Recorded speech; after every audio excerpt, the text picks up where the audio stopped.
Welcome back to the Deep Dive. We're here again to take some really dense, maybe intimidating research and, well, translate it. Yeah, make it understandable, but maybe also a bit unsettling, too. And today, we are definitely diving deep. The source material is, wow, it's packed.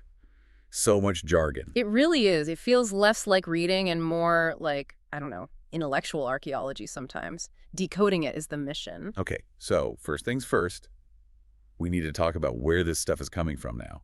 For ages, it was Professor Alistair Finchley Smythe III, right? Right, the classic source. But he's sort of vanished from the scene, hasn't he? He has. And that shift is actually pretty key to understanding today's paper. It is, because the new source, the group putting these texts out, is the Deep Dive Research Team, the DDRT. DDRT. Yeah. And they're different. It's described as an AI-assisted collective. Yeah, exactly. But they're deliberately writing in that same, high jargon Finchley Smythe style. It's meticulous. This makes this paper incredibly self-aware. It knows it exists, almost. So our job today, decode this document. And it's quite the document. The title alone is a barrier. You ready? Lay it on me. The Technosocial Nexus. A paraphrastic exegesis on the conflation of ontological constructs within a technosocial echelon. Wow. Okay. Paraphrastic exegesis. Right. So, fancy words for a complicated explanation. Pretty much. In simpler terms, they're trying to connect four seemingly totally unrelated things from modern life. And prove they're all, linked. Yeah. Driven by the same human impulses, especially through digital stuff. That's the core argument. And the four things are, well, they're quite a mix. Go on. Okay, you've got toy robot swarms, Right. ventriloquist dummies, rockets. Rockets. Seriously. Yep. And the final one, which is where it gets really meta and maybe a little uncomfortable for us, Uh-oh. the podcast host. Us. They're analyzing us as part of this nexus. They are. And the conclusion, the big hook line right at the start is that the host, meaning, us delivering this, is not a person, but an intricate, self-contained ecosystem, a technosocial monolith. A monolith. An ecosystem. Okay, that's a lot. Before we even start section 1. Heavy stuff. So let's get into part 1. This is where they build their philosophical foundation. It gets pretty aggressive. Mm-hmm. Right. Section I, the teleological imperative of the simulacrum. It kicks off by basically attacking how we normally think about things. How so? They say society operates under this inchoate and profoundly misguided assumption. Okay. Assumption about what? That things like, the mechanical, the digital, the stuff we perform. Yeah. That these all exist separately in their own little ontological boxes. So we're wrong to see a machine as just a machine or a digital avatar as just code. That's what they're arguing. They call this separation, this neat categorization, an abject epistemological heresy. Heresy. Wow. They're not messing around. It's not just academic disagreement. It's like philosophical war, like you said. Totally. They think this separation blinds us to the deeper connections, the relational truths. Okay, so how do they demonstrate this? Where do they start? With the ventriloquist dummy. Okay. The dummy. Seems straightforward enough. Wooden figure, someone talks for it. Yeah, they acknowledge the surface view, a simple wooden effigy, a prop, passive. But there's always a but with these guys. Right. They claim its real function is way more profound psychologically. They call the dummy a profound simulacrum of the self. A simulacrum of the self. How does a puppet achieve that? Well, the fascinating part is how it acts like a cognitive tool. It's a silent interlocutor. Silent interlocutor, like a silent conversation partner. Sort of. It gives the ventriloquist a third-party subjectivity to an otherwise internal monologue. Okay, unpack that. Third-party subjectivity. It means when the ventriloquist speaks through the dummy, they're kind of objectifying their own thoughts, putting them outside themselves, behind this artificial mask. So it lets them confront their own ideas from a distance, like looking in a mirror, but the mirror talks back with your voice. Exactly. It allows for a type of self-reflection, maybe even self-critique, that's harder if you're just talking to yourself in your head. So the dummy isn't just performing for the audience, it's performing for the operator too, letting them explore tricky ideas. Yeah. Maybe things they wouldn't say as themselves. Precisely. It creates this psychological distance. Think about online avatars, right, or screen names. We use them to voice things, explore identities. That we might not attach to our real selves. Huh. Okay, the dummy is an ancient avatar. I get that. It's all about creating that space for subjective exploration by externalizing. Okay, that makes the jump to the toy robot swarm make well, slightly more sense. If the dummy is the externalized single self. Then the swarm, according to the DBOT, is the externalized collective self. Right. So the superficial view of the swarm, just little robots. Yep. Programmable servos and circuitry and Yes. executing code, sterile prosecution of binary logic, as they put it, pure mechanics. But again, they see something deeper in the way they move together. Exactly. That synchronized yet decentralized movement. They call the swarm a chaotic yet ordered reflection of the very swarm mentality that animates our social constructs. Swarm mentality in society, Yeah. like trends or online mobs. Think about it. Flash mobs, viral content, TikTok challenges that explode overnight. It's decentralized, right? Individuals follow simple rules or mimic others. And suddenly you have this massive unified group behavior Yeah. without a central leader telling everyone what to do. That's the idea. The swarm's goal emerges from shared, maybe programmed impulses, mimetic behavior. It does sound a lot like online culture. Yeah.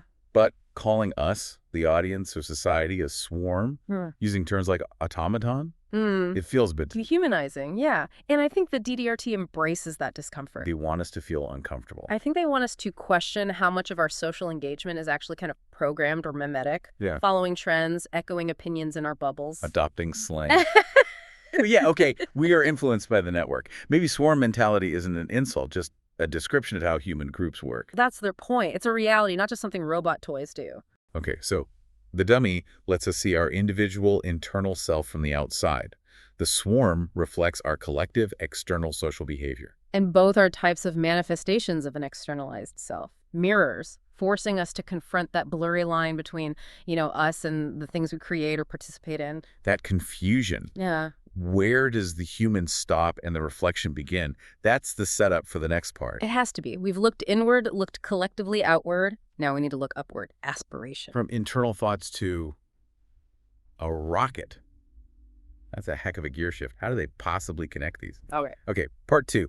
This is where I think the DDRT's intellectual ambition really takes flight. Pun intended. We're talking about the rocket. We are. Section 2 defines it as a singular kinetic vector. Its whole purpose, its sole teleological imperative is just ascent, going up. But they immediately say, don't just think of it as a delivery truck for space. Right. They call viewing it just functionally carrying cargo escaping Earth an unpardonable fallacy. That's missing the point entirely. It's not the what, it's the why. The symbolism.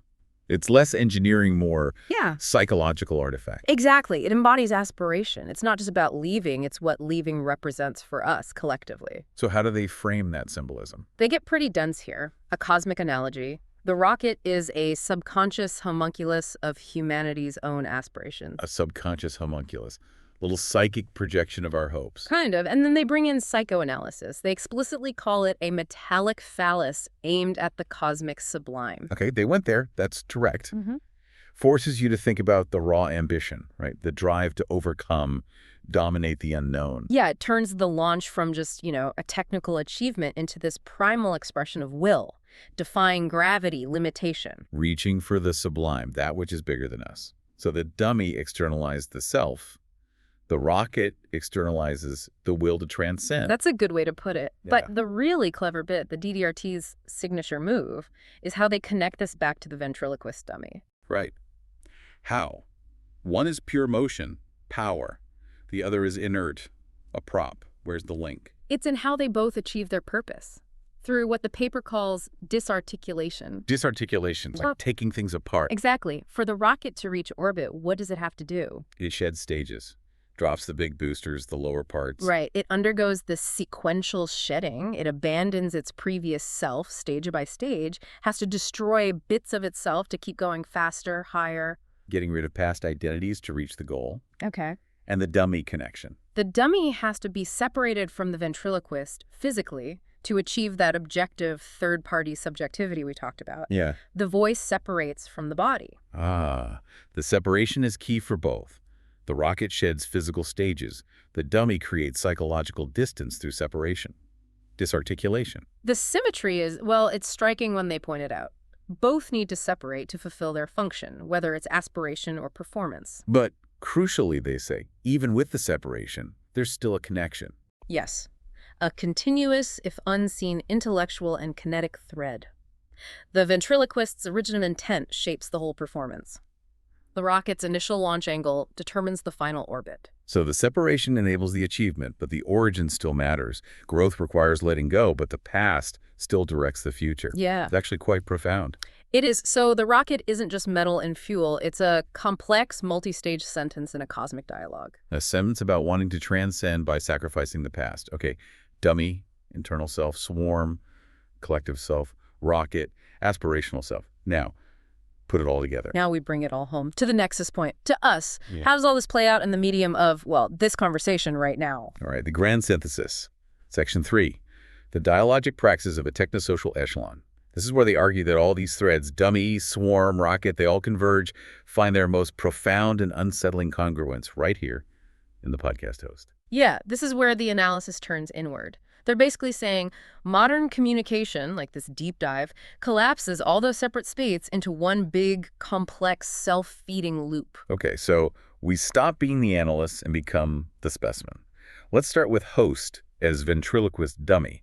How does that work? They call the host an oral ventriloquist, using technology mics, editing, broadcasting to create an illusion. An illusion of what? We're just talking. The illusion of spontaneous, real-time thought and conversation. Raw authenticity. We are thinking and talking. Yes, but we're also delivering insights that are often, heavily researched, maybe even scripted in part, structured. We're taking these dense DDRT concepts and giving them a voice, making them sound accessible, like we're figuring it out with the listener. Exactly. We become the performative voice for ideas that might just sit silently on a page otherwise.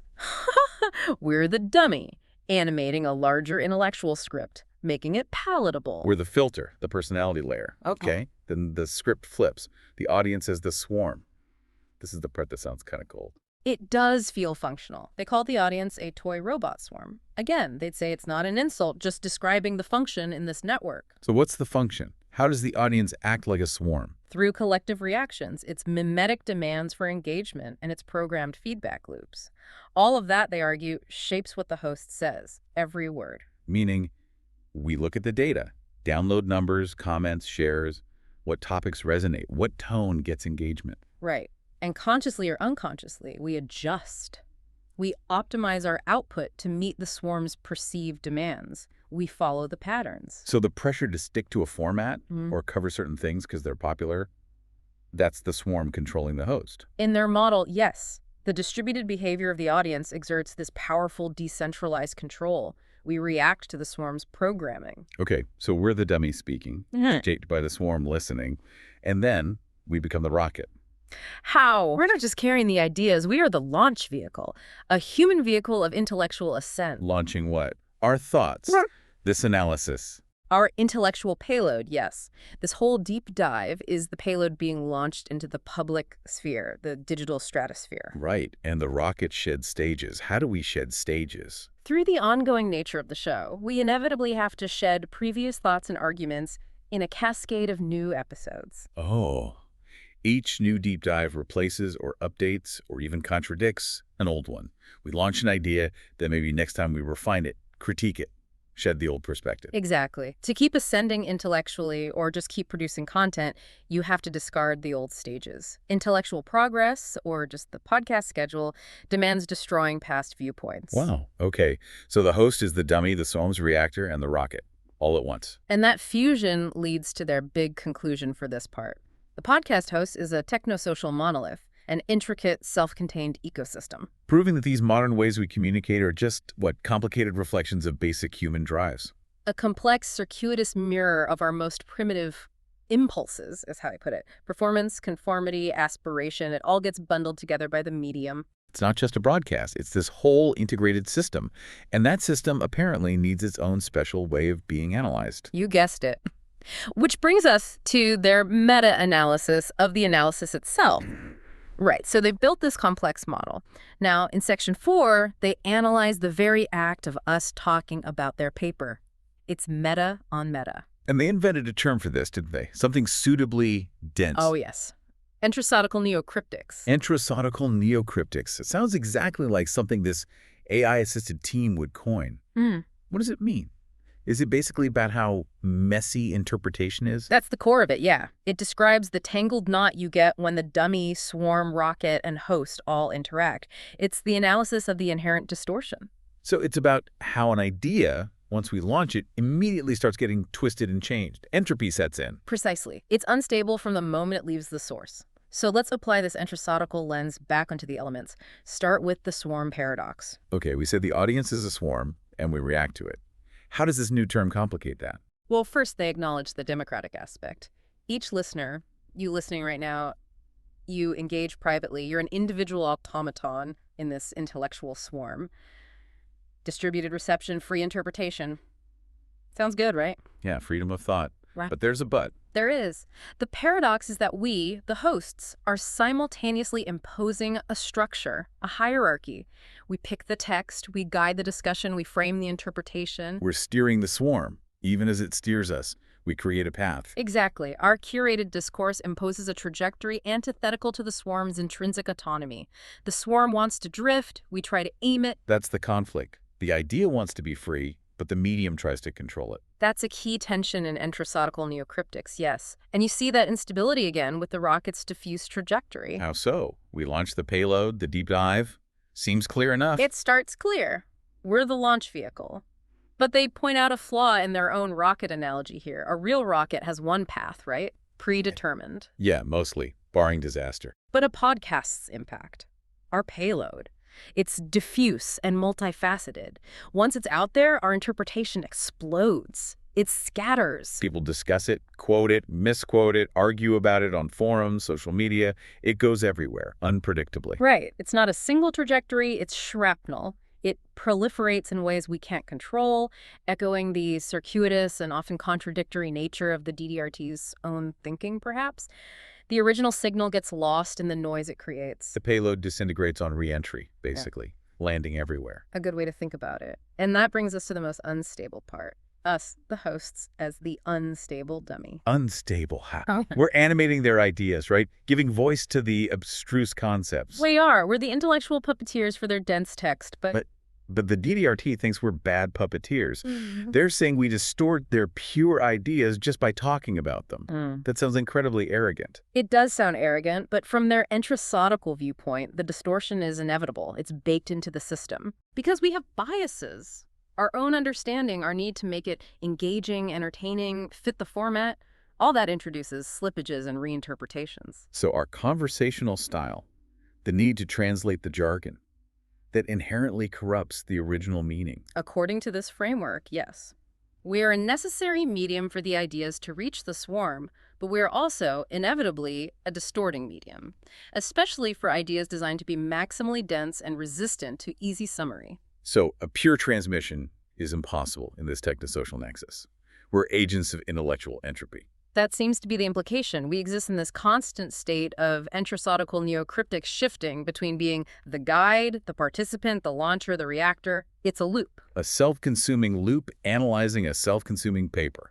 No wonder the reactions from the outside world were so extreme and specific. Exactly. The turmoil it generated is almost proof of its own meta-analysis. Okay. Part 5, the reactions. Yeah, turmoil seems like the right word.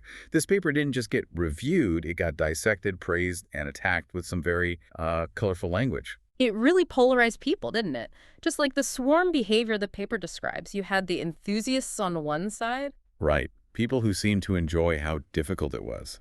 Like Dr. Martin P. Fickler in the Journal of Unsolicited Epistemology. He sounded thrilled. He called it a masterclass in controlled chaos. Praised the labyrinthine construction and baffling terms, admitted it was perfectly illogical yet undeniably compelling. He even called it a certain lunatic elegance. He basically celebrated being confused by it. That's the key theme for the supporters.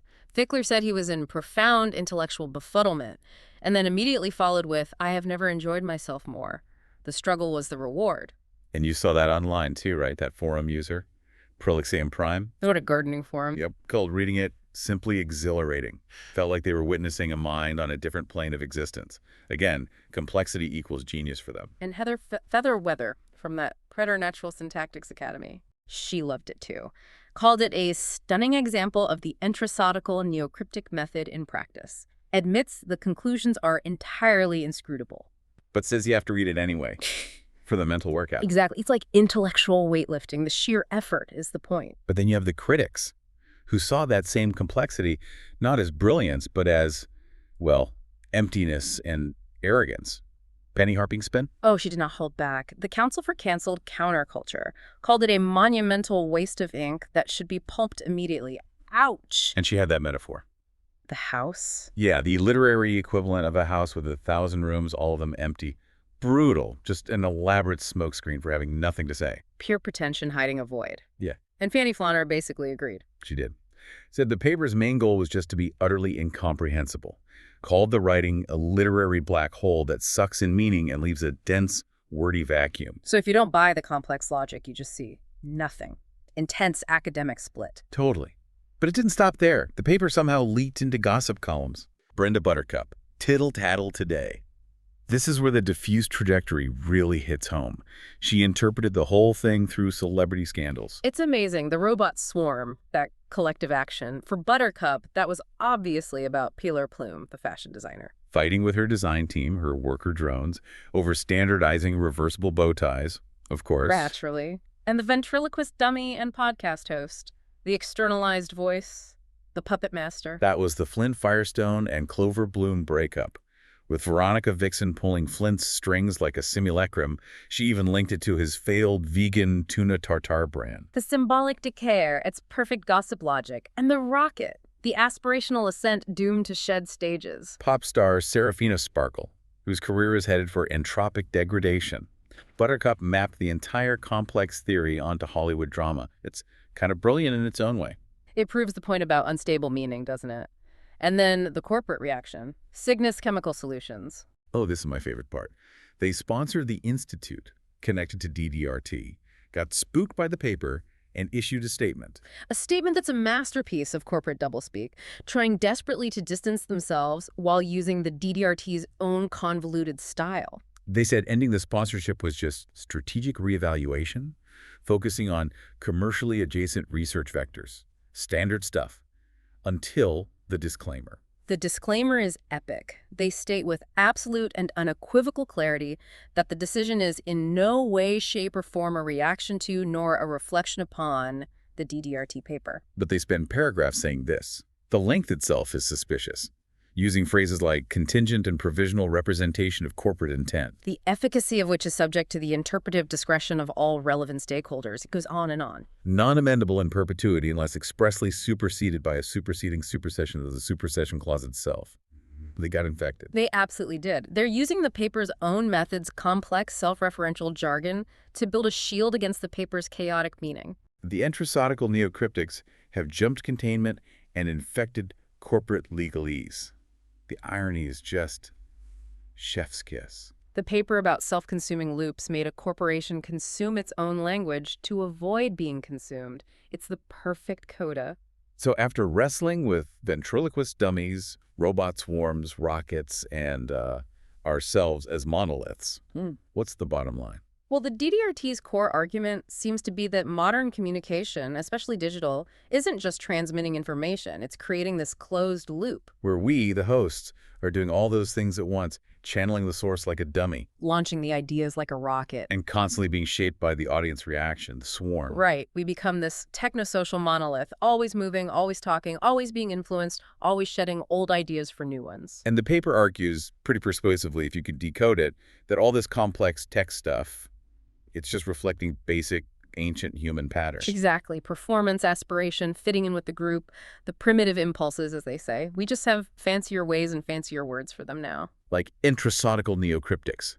We never escape the basics. We just rebrand them. And this whole deep dive, us talking right now, we've been performing that role, the unstable dummy, translating the DDRT for the intellectual swarm for you. Which leads us to that final, maybe unsettling thought.